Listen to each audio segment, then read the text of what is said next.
നിയമസഭാ തെരഞ്ഞെടുപ്പ് അടുത്തു നിൽക്കെ ശബരിമലയിലെ യുവതീ പ്രവേശനത്തിൽ നിർണായക നീക്കവുമായി തിരുവിതാംകൂർ ദേവസ്വം ബോർഡ്. യുവതീ പ്രവേശനത്തിനെതിരെ സുപ്രീം കോടതിയിൽ സത്യവാങ്മൂലം നൽകാനാണ് തീരുമാനം.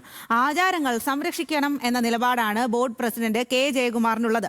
ദേവസ്വം ബോർഡിന്റേത് സ്വന്തം തീരുമാനമാണെന്നും സർക്കാർ സമ്മർദ്ദമില്ലെന്നുമായിരുന്നു ദേവസ്വം മന്ത്രി VN വാസവന്റെ മറുപടി.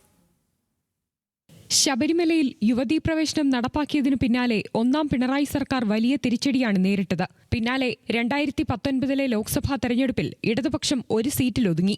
ശബരിമല വിഷയത്തിലെ നിലപാടിന് പിന്നാലെയുണ്ടായ തിരിച്ചടിയെന്നായിരുന്നു ഇടതുപക്ഷത്തിന്റെ വിലയിരുത്തൽ. വീടുകൾ കയറി നേതാക്കൾ നിലപാട് പറയേണ്ടിയും വന്നു. മറ്റൊരു നിയമസഭാ തെരഞ്ഞെടുപ്പ് അടുത്തു നിൽക്കെ ശബരിമലയിൽ നിലപാട് വ്യക്തമാക്കാനാണ് സർക്കാർ നീക്കം. മാർച്ച് 14 മുമ്പ് യുവതീ പ്രവേശനം വേണ്ടെന്ന് തിരുവിതാംകൂർ ദേവസ്വം ബോർഡ് സുപ്രീം കോടതിയെ അറിയിക്കും. ബോർഡിന് അതിനകത്ത് ആശയ കുഴപ്പമൊന്നും തന്നെ ഇല്ല.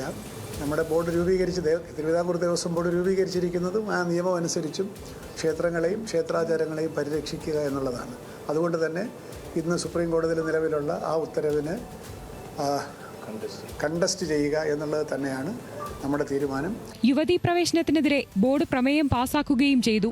എന്നാൽ ദേവസ്വം ബോർഡ് നിലപാടിന് പിന്നിൽ സർക്കാർ സമ്മർദ്ദമില്ലെന്നാണ് ദേവസ്വം മന്ത്രിയുടെ വിശദീകരണം. സർക്കാർ നിലപാട് മന്ത്രിസഭാ യോഗം ചേർന്ന് തീരുമാനിക്കും. തിരുവിതാംകൂർ ദേവസ്വം ബോർഡ് ഇങ്ങനൊരു തീരുമാനം എടുക്കാനുള്ള അവകാശവും അധികാരവും ഉണ്ട്. വിശ്വാസികളുടെ താല്പര്യം പരിരക്ഷിക്കുകയാണ് ബോർഡിന്റെ ചുമതല. അവർ ആ കാര്യത്തിലൊരു തീരുമാനം എടുത്തിരിക്കുന്നു. കൂട്ടുത്തരവാദിത്തമുള്ളൊരു ഗവൺമെന്റ് എന്ന രൂപത്തിൽ ഗവൺമെന്റ് ക്യാബിനറ്റ് കൂടി ചർച്ച ചെയ്ത് ഈ കാര്യത്തിൽ ഗവൺമെന്റ് നിലപാട് കോടതിയെ 14 തീയതി അറിയിക്കും. ശബരിമലയിലേത് നിലപാട് മാറ്റമോ മലക്കം മറിച്ചിലോ അല്ല എന്നും ദേവസ്വം ബോർഡ് വിശദീകരിക്കുന്നുണ്ട്. VS അച്യുതാനന്ദൻ സർക്കാരിന്റെ കാലത്ത് ഹിന്ദു മതപണ്ഡിതന്മാർ ചേർന്ന് വിഷയത്തിൽ നിലപാട് സ്വീകരിക്കണമെന്നായിരുന്നു കോടതിയെ അറിയിച്ചത്. പിണറായി സർക്കാർ അധികാരത്തിലെത്തിയപ്പോഴും അതേ നിലപാട് തുടർന്നു. ശബരിമല വിഷയത്തിൽ സർക്കാർ പിന്നോക്കം പോയെന്ന വിമർശനത്തെ ഈ വാദമുയർത്തിയാകും നേരിടുക. ന്യൂസ് മലയാളം, തിരുവനന്തപുരം.